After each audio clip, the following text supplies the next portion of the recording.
நீங்கள் பார்க்குற சேனல் பேர் கிரிப்டோ கான்செப்ட். இந்த சேனல் நீங்கள் புதுசாக இருக்கீங்கன்னா சேனல் நம்ம கிரிப்டோ கான்செப்ட் ப்ரெஸ் பேசும் crypto concept technical and safety video போடுவோம். உங்களுக்கு யூஸ்ஃபுல்லாக இருந்துச்சா சேனலில் மறக்காமல் சப்ஸ்கிரைப் பண்ணிட்டு அப்படியே பக்கத்தில் இருக்க பெல் ஐக்கனை ப்ரெஸ் பண்ணிக்கோங்க. ஸோ வாங்க இப்போ வீடியோக்குள்ளே போகலாம். இப்போ நம்ம BTC யூஎஸ் லோட் பண்ணிக்கோங்க. டெய்லி டைம் வச்சிருக்கேன். ப்ரைஸ் கட்டாக பார்த்தீங்கன்னா $68,164 இருக்குங்க. ஸோ இப்போ பார்த்தீங்கன்னா உலகத்தில் என்ன நடந்துருக்குன்றது உங்களுக்கே தெரியும். ஸோ ஈரானும் இஸ்ரேலோ பார்த்தீங்கன்னா மாற்றி மாற்றி வந்து அடிச்சுக்கிறாங்க. அதில் வந்து பார்த்தீங்கன்னா நம்ம ஈரானோட சுப்ரீம் லீடரை வந்து கொண்டுட்டாங்க.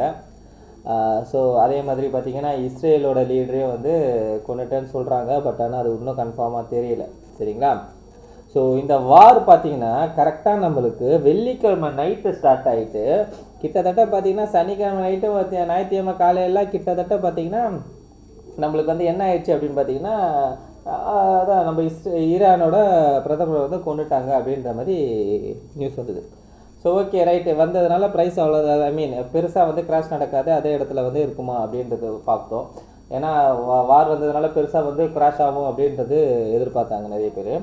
ஸோ என்ன நடந்தது அப்படின்றது பார்த்தீங்கன்னா இந்த மார்க்கெட்டில் டோட்டலாகவே இந்த இடைப்பட்ட கேப்பில் வந்து நல்லாவே மேனிப்புலேஷன் பண்ணாங்க. ஈவன் கோல்டு கூட சரி ப்ளஸ் வந்து ஸ்டாக் மார்க்கெட்டும் சரி. ஓகேங்களா? ஸோ பிட்காயின் அதே மாதிரி தான் நடந்திருக்கு. பிட்காயினில் என்ன பண்ணியிருக்கா பார்த்தீங்கன்னா கீழே வந்து இந்த சாட்டர்டே பார்த்தீங்கன்னா நல்லா கீழே வந்துட்டு அதுக்கப்புறம் பார்த்தீங்கன்னா மேலே வந்து க்ளோஸ் வச்சிச்சு.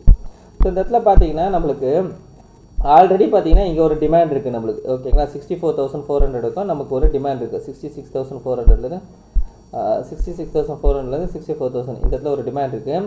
இந்த டிமாண்டு கீழே ஆல்ரெடி ப்ரைஸ் என்ன பண்ணியிருக்கு? Okay right. இந்த டிமாண்டு கீழே ப்ரைஸ் ஆல்ரெடி பார்த்தீங்கன்னா ஒரு ஸ்டாப் லாஸ் செட்டிங் பண்ணிட்டு அகெயின் ப்ரைஸ் மேலே போயிருக்கு. திரும்பவும் பார்த்தீங்கன்னா இந்த கேண்டில் எடுத்துக்கோங்களேன். இந்த கேண்டலோட லோக்கு கீழே ஸ்டாப் லாஸ் செட்டிங் பண்ணிட்டு அகெயின் ப்ரைஸ் இப்போ மேலே வந்துருக்கு. ஓகேங்களா? ஸோ தற்போதைக்கு ப்ரைஸ் என்ன பண்ணுது அப்படின்றது பார்த்தீங்கன்னா இந்த இடத்துல பார்க்குறதுக்கும் ஓரளவுக்கு வந்து மேலே போகிற மாதிரி தான் இருக்குது. சரிங்களா? ஸோ ஆல்ரெடி நம்மளுக்கு வந்து ஒரு பெரிய டிமாண்ட் ஏரியா இருக்குது. இந்த டிமாண்ட் ஏரியா வந்து ஹோல்ட் ஆகிற வரைக்கும் அது மட்டும் இல்லாமல் உள்ள ஒரு டிமாண்ட் ஏரியா இருக்குது. ஸோ இந்த ரெண்டு டிமாண்ட் ஏரியா ஹோல்ட் ஆகிற வரைக்கும் ப்ரைஸ் வந்து மேல் நோக்கி போகிறதுக்கு சான்சஸ் இருக்குது. சரிங்களா? ஸோ இந்த டிமாண்ட் அதாவது 64,000க்கு கீழே கேண்டில் அதாவது இந்த லோ எடுத்துக்கோங்க. இதுக்கு கீழே கேண்டில் க்ளோஸ் வைக்காத வரைக்கும் நம்மளுக்கு ப்ரைஸ் வந்து 79,000 வரைக்கும் போகிறதுக்கான சான்சஸ் அதிகமாக இருக்குது. ஸோ அந்த இடத்துல தான் நம்மளுக்கு வந்து ஒரு மிகப்பெரிய லிக்விடிட்டி பாயிண்ட் இருக்குது. சரிங்களா? அதனால் இன்னொரு விஷயம் நான் சொல்லணும்னு நினச்சேன். என்ன அப்படின்னு பார்த்தீங்கன்னா இந்த இடத்துல நடக்கிற இதுமாதிரி பெரிய மூமெண்ட்னால ஸோ மார்க்கெட்டு ட்ரெண்ட் ஆகிடுச்சு, மார்க்கெட் வந்து திரும்பிடுச்சு, ஃபோமோ ஆகிடாதீங்க. ஓகேங்களா? ஃபோமோ ஆக வேணாம். ஏன்னா இந்த இடத்துலேருந்து மார்க்கெட் திரும்பும் போது நம்மளுக்கு ஃபோமோ ஆகிறதுக்கான சான்சஸ் அதிகமாக இருக்குது. ஐயோ மார்க்கெட் மேலே போயிடுமேன்ட்டு. ஓகேங்களா? ஸோ நான் என்ன சொல்லுவேன் அப்படின்னு பார்த்தீங்கன்னா ஸோ ஃபோமோ ஆக தேவையில்லை. ஸோ மார்க்கெட் மேலே போனாலும் அகெயின் நம்மளுக்கு கீழே தான் வர்றதுக்கான சான்சஸ் இருக்குது. ஸோ மார்க்கெட் பார்த்தீங்கன்னா இந்த $105,000 ஓகேங்களா? இதுதான் வந்து ஒரு பெரிய சப்ளை ஏரியா. இந்த $105,000 கட் பண்ணி கேண்டில் க்ளோஸ் வச்சா மட்டும் தான் நம்மளுக்கு மார்க்கெட் புல்லிஷ் ஆகும். அதுக்கு நம்மளுக்கு வந்து பார்த்தீங்கன்னா மார்க்கெட் வந்து ஒரு பியரிஷ் மோடில் தான் இருக்குது. ஏன் அப்படின்றது பாருங்கள். ஸோ இந்த இடத்துலேருந்து என்ன நடந்திருக்கு பாருங்கள். மார்க்கெட் கீழே வந்திருக்கு, கன்சல்டேட், திரும்ப கீழே கன்சல்டேட், திரும்ப கீழே திரும்ப கன்சல்டேட். ஓகேங்களா? இப்போ வந்து பர்ஃபெக்டான ஒரு டிமாண்ட் ஏரியாவை ரீச் ஆகிருக்கு. ஸோ இதிலே வந்து நம்ம மந்த்லி கேண்டலில் பார்த்தோம்னா இந்த இடத்துல பாருங்கள். இந்த மந்த்லி கேண்டல் போன மாதத்தோட கேண்டலோட ரேஞ்சுக்குள்ளே தான் இருக்குது. இந்த போன மாதம் கேண்டலோட ரேஞ்சுக்கு கீழே 60க்கு கீழே போயிட்டு ப்ரைஸ் ஃபஸ்ட்டு கீழே வந்து விக்கஸ்ட்டு போனான்னா ப்ரைஸ் வந்து மேலே போகும்.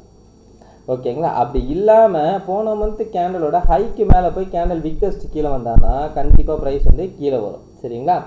ஸோ கீழே எதுக்கு வருவான்னா நம்மளுக்கு வந்து இது 60 பிரேக் பண்ண பிறகு அது எந்த லெவலுக்கு பிரேக் பண்ணுறான்றதை பார்த்துட்டு நம்ம அடுத்து வந்து என்ன லெவலுக்கு வருவான்றதை டிசைட் பண்ணோம். சரிங்களா? ஸோ இங்கே இன்னொரு விஷயம் பார்க்கணும். என்ன அப்படின்னு பார்த்தீங்கன்னா ஒருவேளை இந்த கேண்டலுக்கு மேலே இந்த மார்ச் மந்த் கேண்டில் கட் பண்ணி மேலே க்ளோஸ் வச்சிட்டான்னு வச்சுக்கோங்க. அந்த இடத்துல தான் நம்மளுக்கு வந்து ஒரு சின்ன கன்ஃபியூஷன்ஸ் க்ரியேட் ஆகும். ஓகேங்களா? ஒன்று மார்க்கெட் மேலே போதா இல்லைன்னா வந்து கீழே வரப்போதான்றது. அப்போ கீழே புல் பேக்காக வரும். அந்த இடத்துல வந்து என்னன்றது பார்த்து நம்ம டிசைட் பண்ணுவோம். ஓகேங்களா? ஸோ மார்ச் மந்த் கேண்டில் தான் ரொம்ப ரொம்ப இம்பார்ட்டன்ட் கேண்டில். அதை நான் லாஸ்ட் வீடியோலையும் சொல்லியிருக்கேன். சரிங்களா? ஸோ தற்போதைக்கு என்ன அப்படின்றது பார்த்தீங்கன்னா மார்க்கெட் வந்து தற்போதைய நிலை வரைக்கும் நம்மளுக்கு ஒரு புல்லி சென்டிமெண்ட்டில் இருக்குது. ஸோ அன்டில் தென் நம்மளுக்கு பார்த்தீங்கன்னா 63,000க்கு கீழே கேண்டில் க்ளோஸ் வைக்காத வரைக்கும் நம்மளுக்கு புல்லிஷ். ஓகேங்களா? ரைட். ஓகே. ஸோ இது ஒரு பக்கம் இருக்கும்போது நம்மளுக்கு இத்தீரியம் என்ன பண்ணுது அப்படின்றது பார்த்தீங்கன்னா அதே மாதிரி தான் BTC மாதிரி தான் பண்ணுது. ஸோ ஈத்தீரியமில் பார்த்தீங்கன்னா இங்கே ஒரு ரேஞ்ச் ஒன்று ஃபார்ம் ஆயிருக்கு. இந்த ரேஞ்சை வந்து எந்த பக்கம் பிரேக் ஆக போதும் தெரியல. ஓகேங்களா? ஸோ ஒருவேளை மேலே பிரேக் அவுட் ஆயிடுச்சுன்னா அதுக்கப்புறம் திரும்ப அதில் ஏதாவது கன்சல்டேட் ஆகிட்டு கீழே வரும். அப்படின்னா கீழே பிரேக் அவுட் ஆயிடுச்சுன்னா கன்சல்டேட் ஆகிட்டு மேலே வரும். ஓகேங்களா? கீழே பார்த்தீங்கன்னா நமக்கு இருக்க டிமாண்ட் ஏரியா எங்கே இருக்குது அப்படின்னு பார்த்தீங்கன்னா 1700லேருந்து 1500 டிமாண்ட் ஏரியா இருக்குது. ஸோ இதை வந்து டேப் பண்ணிட்டு மேலே போகலாம். சரிங்களா? அதாவது பிடிசி 60 உடைக்கும் போது நான் சொல்கிறேன், பிடிசி 79 நோக்கி போகிறான்னா இவன் எதை நோக்கி போவான்னு பார்த்தீங்கன்னா 2600லேருந்து 2900. சரிங்களா? இது 2 லெவல் இருக்குது. பிடிசி 79,000 80,000 போகிறான்னா இவன் வந்து 2600லேருந்து 2900 இல்லைன்னா வந்து 3000க்கும் போகிறதுக்கான சான்சஸ் இருக்குது. ஓகேங்களா? ஸோ என்னன்றது நம்ம வெயிட் பண்ணி பார்ப்போம். ஸோ இந்த வீடியோ பிடிச்சிருந்தா இந்த வீடியோக்கு லைக் போட்டுருங்க. அப்படியே கமெண்ட் பாக்ஸில் கமெண்ட் பண்ணிடுங்க. உங்கள் ஃப்ரெண்ட்ஸ் அண்ட் ஃபேமிலிஸ்க்கு ஷேர் பண்ணி விட்டுடுங்க. கடைசியாக டிசைன் மட்டும் சொல்லிக்கிறேங்க, நான் ஃபினான்ஷியல் அட்வைசர் கிடையாது. இந்த வீடியோவில் சொல்லிக்கிறது எல்லாமே ஓனர்ஸ் இருக்கேன். நீங்கள் இன்வெஸ்ட் பண்ண முடியும், நீங்களும் ஒரு ஓனர்ஸ் பண்ணிட்டு நாங்கள் ஃபினான்ஷியல் அட்வைசர் கேட்டு டிசைட் பண்ணிக்கோங்க. So thank you every one.